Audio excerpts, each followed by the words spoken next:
Today we are going to do the next poem. I shall return to this Bengal. It is by Jibananda Das. This poem was written in 1934. It was published in Arupsi, Bangla. This sonnet, it is a poem of 14 lines. This expresses the poet's urge to return back to his village, Barishal, where he had spent his childhood, his early youth, and some part of his later life. He wants to return back to that place and enjoy the beauty, the bounty of nature. To some extent, this poem can be compared with W.B. Yeats' early poem, The Lake Isle of Innisfree, in which Yeats wishes to return from the materialistic and noisy urban life to a quiet place in the lap of nature. Same way, Jibananda Das also wants to merge into the natural landscape of his native place and become one with it.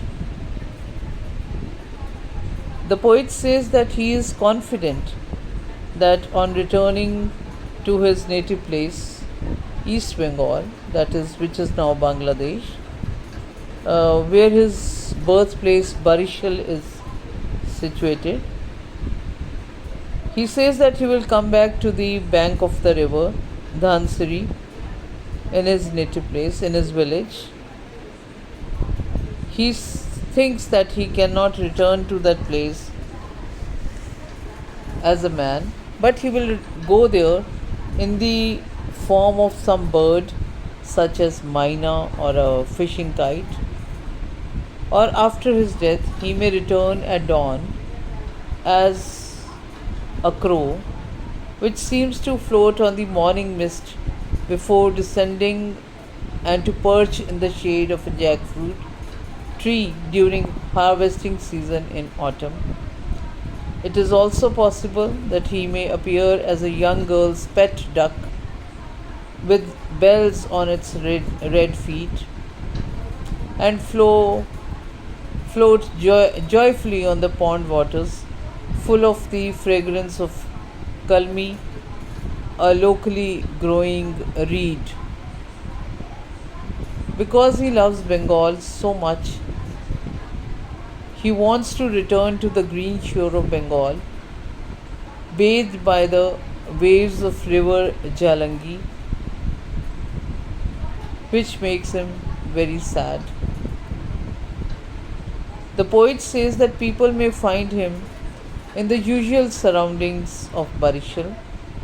Maybe he will be a glass fly riding the evening breeze, or a ullu or a owl hooting from a silk cotton tree at night.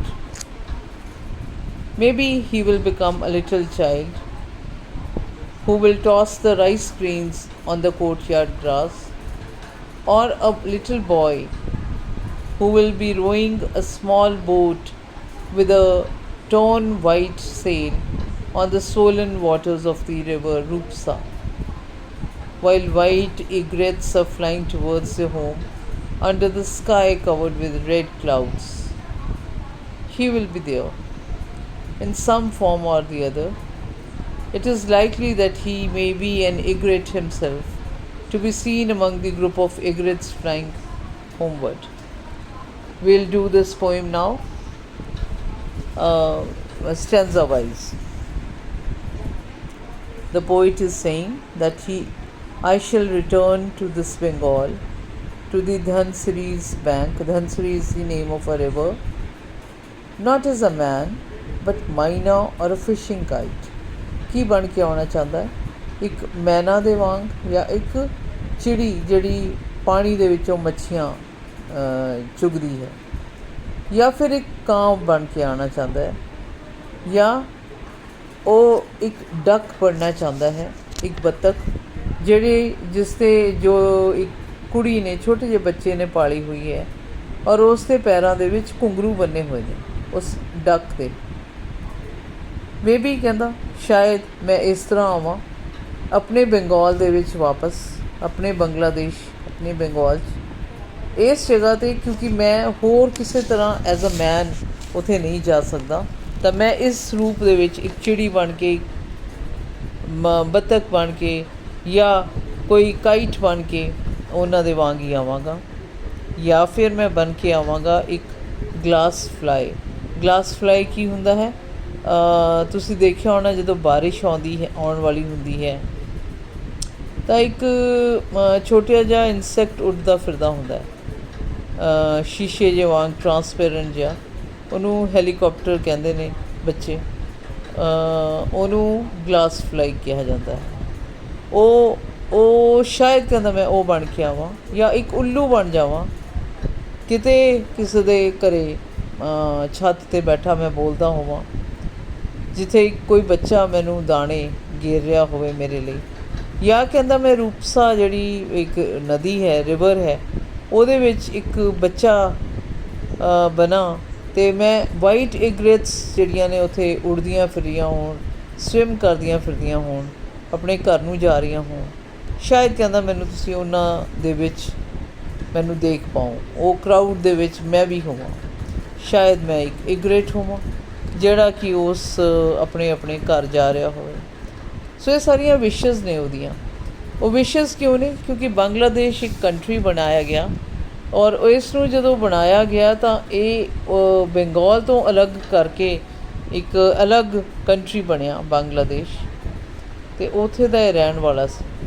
ਜਦੋਂ ਕੋਈ ਵੀ poet ਆਪਣੀ native place ਨੂੰ ਯਾਦ ਕਰਕੇ ਕੁਛ ਵੀ ਲਿਖਦਾ ਹੈ ਤਾਂ ਉਸ ਦੀ ਜਿਹੜੀ ਪੋਇਮ ਹੁੰਦੀ ਹੈ ਉਸ ਦੇ ਵਿੱਚ ਉਹਦੀ ਨੇਟਿਵਨੈਸ ਜਾਂ ਉਸ ਦਾ ਉੱਥੇ ਦਾ ਨੇਚਰ, ਉੱਥੇ ਦਾ ਮਾਹੌਲ, ਉੱਥੇ ਦੇ ਜਾਨਵਰ, ਚਿੜੀਆਂ, ਉੱਥੇ ਦੀਆਂ ਜੋ ਵੀ ਉਹਦਾ ਪਿੰਡ ਵਿੱਚ ਹੁੰਦਾ ਸੀ, ਉਹ ਸਾਰਾ ਉਹਦੇ ਵਿੱਚ ਉਹ ਤੁਹਾਨੂੰ ਦਿਖਾਉਣ ਦੀ ਕੋਸ਼ਿਸ਼ ਕਰਦਾ ਹੈ।